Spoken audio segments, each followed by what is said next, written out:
Rasulullah Shallallahu Alaihi Wasallam beristighfar lebih dari 100 kali setiap hari. Waktunya ditentukan atau tidak, Ustaz? Tidak, waktunya tidak ditentukan. Nabi kita bersabda, ya ayuhan nas tubu ilallah, wahai segenap manusia, bertobatlah kalian kepada Allah. Fa inni atubu fil yaumi ilaihi mi'ata marrah, sesungguhnya aku bertobat kepada Allah dalam sehari itu 100 kali, yaitu beristighfar, mohon ampun kepada Allah. Nabi saja 100 kali. Nabi, seorang Rasul, kekasih Allah, mendapat wahyu Al-Quran. Surganya tidak akan ada yang mengalahkan. Puncak kenikmatan surgawi berada di surga yang paling top, tidak ada yang mengalahkan, ya. Manusia tanpa celah, manusia tidak punya dosa, itu saja dalam sehari masih beristighfar mohon ampun kepada Allah 100 kali. Itu Nabi loh, Rasul loh. Lah kita Nabi bukan, apalagi Rasul, jelas bukan. Surganya belum jelas, neraka sudah jelas, hisab masih menegangkan. Itu saja istighfarnya eling. Kadang kalau habis sholat istighfarnya cepet-cepetan. Nah, di luar itu waktu kita habis untuk urusan dunia. Jangankan istighfar sehari 100 kali sesuai dengan contoh Nabi, mengikuti Nabi.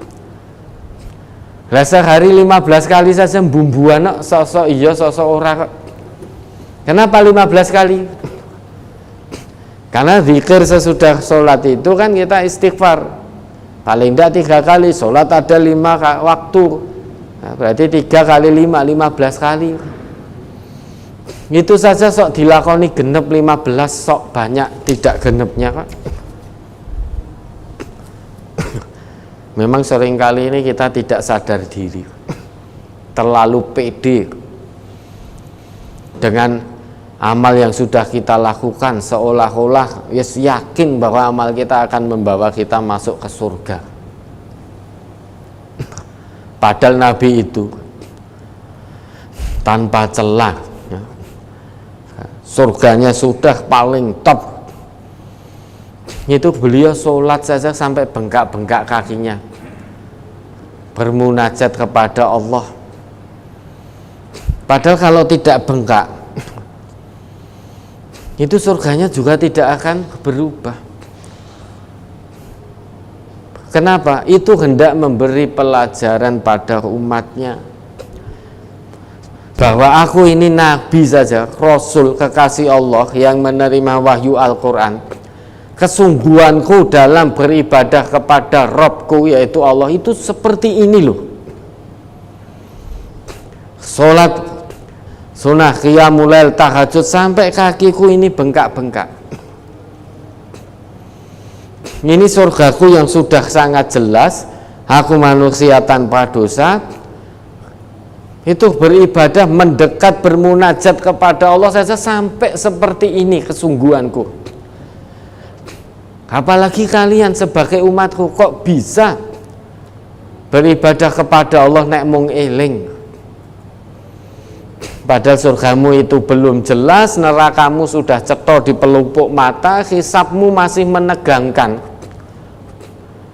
Kok masih seenaknya sendiri mendekat kepada Allah? Kok masih seenaknya sendiri bermunajat kepada Allah nek pas ingat tok? Seakan-akan Allah yang butuh kamu, bukan kamu yang butuh Allah. Seakan-akan kalau kamu tidak taat pada Allah, Allah rugi. Kok masih seenaknya sendiri ongkang-ongkang kaki, masih slow. Namun untuk mengejar duniamu, sudah luar biasa potensi, segenap potensi dicurahkan. Pagi ini ada di kota ini, sorenya ada di kota lain, malamnya ada di kota C, hanya untuk mengejar duniawi. Tidak kenal ngantuk, tidak kenal capek, tidak kenal sakit. badan meriang sedikit tuh rapopo, harus mangkat, karena kalau tidak mangkat akan kehilangan nominal, misalkan 1 juta. Potong uang lembur, misalkan 200.000 atau berapa, wah tetap mangkat meskipun sedang sakit. Pagi ini fulan panjenengan saudara harus berada di sini. Nanti jam 1 siang saudara harus ada di sana. Nanti jam 7 malam harus ada di sana. Nanti dini hari harus ada di kota lain. Kalau tidak, maka akan potong gajinya. Nah, kita akan berusaha sekuat tenaga. TKT kalau lelah, karena sudah sekian jam bekerja lelah, waduh, nanti siang kalau saya tidak ke sana, saya akan dipotong gaji. Apa yang dilakukan? Bagaimana untuk menutup lelah itu? Doping. Terus-terusan doping, padahal doping itu menurut medis terus-terusan itu membahayakan kesehatan. Namun kita rela dan ikhlas. Tidak sedikit di antara kita yang melakukan itu agar tujuan duniawinya tercapai. Jadi kesungguhannya sedemikian rupa untuk mengejar duniawi. Kesungguhannya sedemikian rupa. Namun kalau untuk mengejar akhirat itu kok pas eling tok.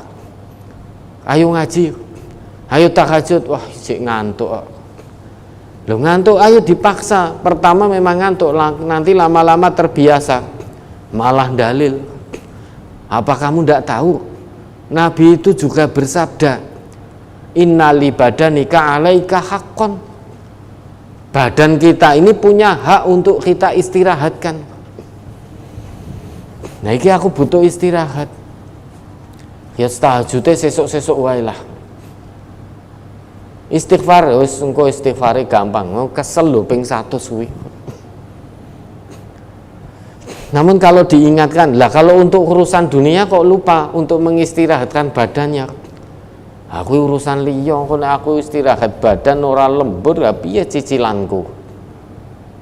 Mobil saya bagaimana nyicilnya? Rumahnya bagaimana? Sepeda motornya bagaimana nyicilnya? Iming-iming dunia saja kita luar biasa usahanya mengerahkan segenap potensi, apapun itu potensi kita. Sampai-sampai waktu untuk akhirat kita lupakan, bahkan tidak punya sama sekali. Waktu akhirat. Coba sekarang kita mari tanya nurani kita masing-masing. Untuk setiap hari membaca mushaf itu berapa menit yang kita lakukan? Padahal itu ya, kehidupan akhirat kita. Namun untuk dunia dari 24 jam sehari ini berapa puluh jam yang kita habiskan untuk dunia. Namun berapa menit yang kita gunakan untuk akhirat? Istaftu qulubakum ta'alau ila istifta'i qulubina. Mari kita masing-masing tanyakan nurani kita sendiri-sendiri. Untuk dunia sehari 24 jam ini berapa puluh jam yang kita gunakan? Untuk akhirat sehari 24 jam ini berapa menit yang kita gunakan? Saya tidak menanyakan berapa jam yang kita gunakan untuk akhirat, namun berapa menit. Karena jujur saja, waktu kita berjam-jam untuk dunia, namun untuk akhirat ya hanya berapa menit, belum sampai 1 jam. Maka saya tanyakan berapa menit untuk akhirat, bukan berapa jam. Kalau untuk dunia yang saya tanyakan itu berapa jam, bukan berapa menit. Nah, ini pertanyaan untuk kita semua agar kita muhasabah, mawas diri. Padahal ayatnya cetok, coba diingat kembali. Wabtaghi fima ataqallahu darul akhirah. Bukan wabtaghi fima ataqallahu dunya, bukan. Namun wabtaghi fima ataqallahu darul akhirah. Wala tansa nasibaka minad dunya. Ayatnya bukan berbunyi walatan sanasibaka minal akhirah, tapi walatan sanasibaka minad dunya. Dibuka wabtaghi fima ataqallahu daral akhirah, diakhiri walatan sanasibaka minad dunya. Nah, tanpa sadar dengan perbuatan kita sudah kita balik ayat ini. Tanpa sadar. Jadi ayatnya seolah-olah sudah kita balik sehingga bunyinya tidak lagi wabtaghi fima ataqallahu daral akhirah, namun wabtaghi fima ataqallahu dunya.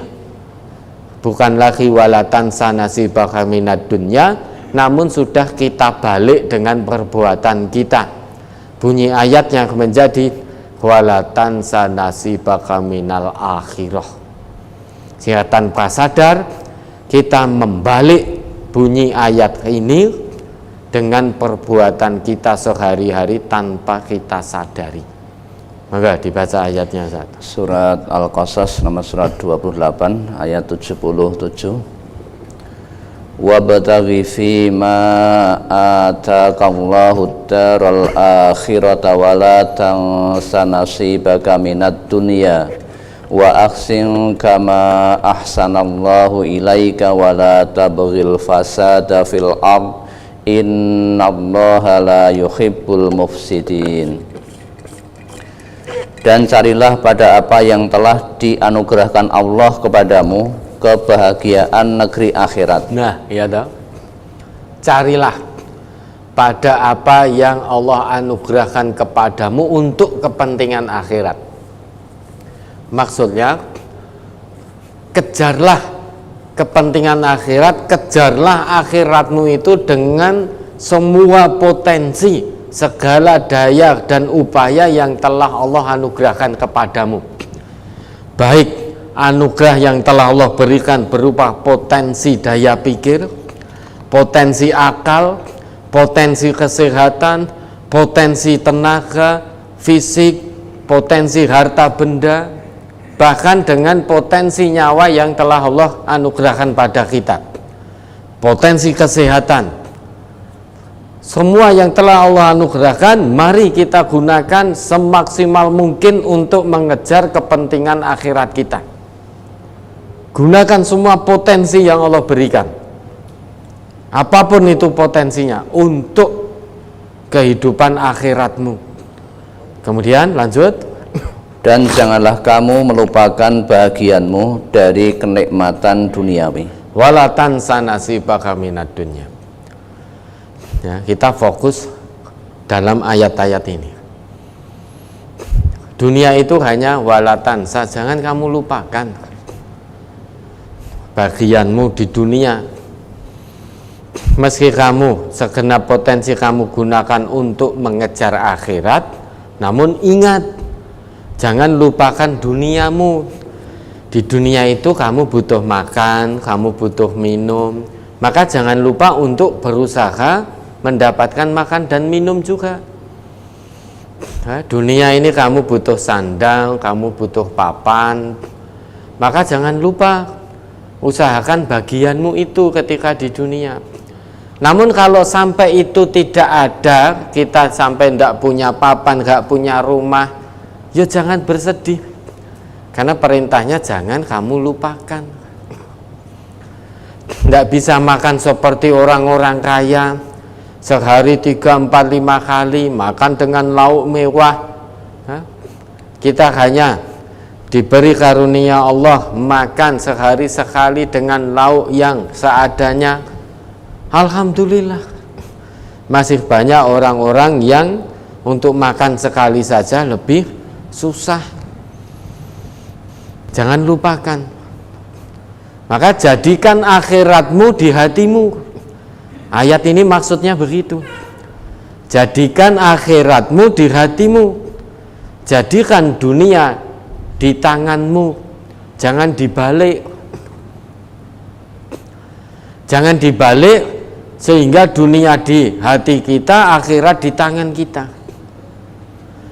Kalau itu kita lakukan, dunia di hati, kita kehilangan dunia, kehilangan kesempatan kenaikan gaji, kehilangan tambahan uang lembur, kehilangan peluang kenaikan pangkat, maka kita akan kecewa bersedih hati.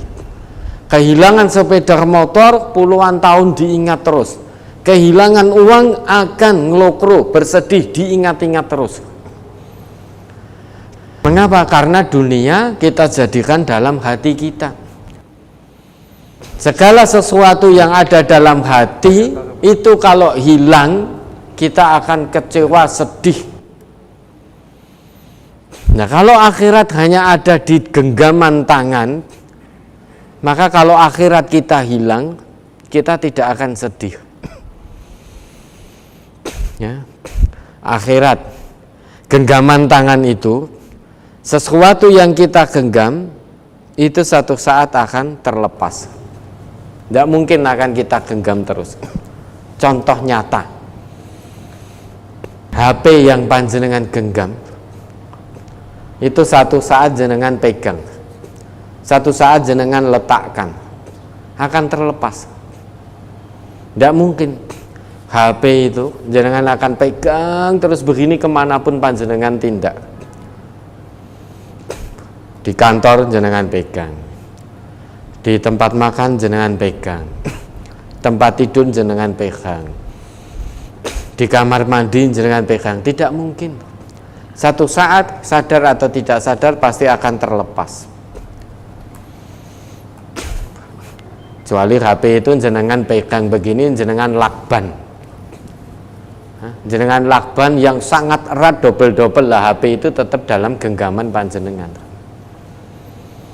Meski begitu ketika panjenengan tidur, tanpa sadar jenengan tidak akan perhatian pada HP-nya.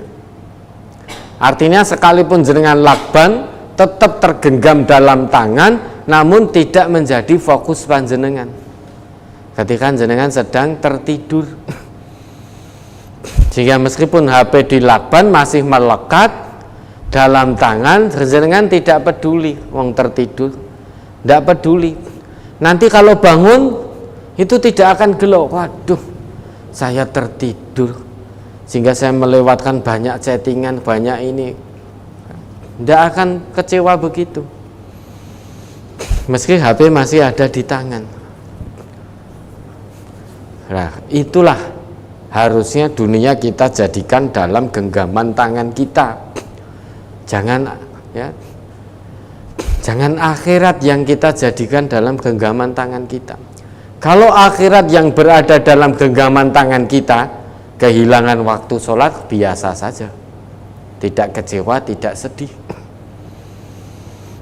Kehilangan kesempatan ngaji, mendengarkan kajian secara online dengan khusyuk, hikmat, dengan penuh hikmat, ya tidak sedih, tidak kecewa. Ngaji yo ngaji, ngeraji yo ngeraji. Sehingga mendengarkan kajian online sing ngisi petentengan karena hanya berhadapan dengan kamera. Sing ngrungokke ning omah ucul kaos, tutuk-tutuk lawang. HP-nya tetap nyala, TV-nya tetap nyala, ning disambi tutuk-tutuk lawang, disambi aktivitas kesana kemari, ngeligo ucul kaos kelekaran, jadi pengantar tidur. Apa boleh? Boleh, monggo silakan mau kajian online, ning tega panjenengan. Yang ngisi saja petentengan, persiapan. Yo mandi, sing ngisi sing adus dulu. Ya, karena mau berhadapan dengan kamera, milih baju yang pantas digunakan, sehingga selama 3 jam dalam kajian akad pagi ngisi secara petentengan. Sing ngrungokne di rumah disambi tutuk-tutuk, dak dok, kurang banter dok kan itu, pakune randang delep. Kalau geraji randang potol semakin cepat, suaranya semakin kenceng. Kira-kira menang bunyi pukul besinya, bunyi gerajinya, atau menang suara kajiannya? Ya menang gerajine, menang tutuk-tutuk itu. Nah, dari situ maka mari ta'alau ila istifta'i qulubina. Kita tanya nurani kita masing-masing, apakah akhirat sudah di hati kita, dunia di tangan kita, atau jangan-jangan terbalik, selama ini sampai detik ini dunia masih di hati kita, sehingga kalau kita kehilangan dunia kita bersedih hati, akhirat di tangan kita, kalau kita kehilangan kesempatan akhirat sehingga kita tidak merasakan apapun, jangankan sedih, gelo sithike ora.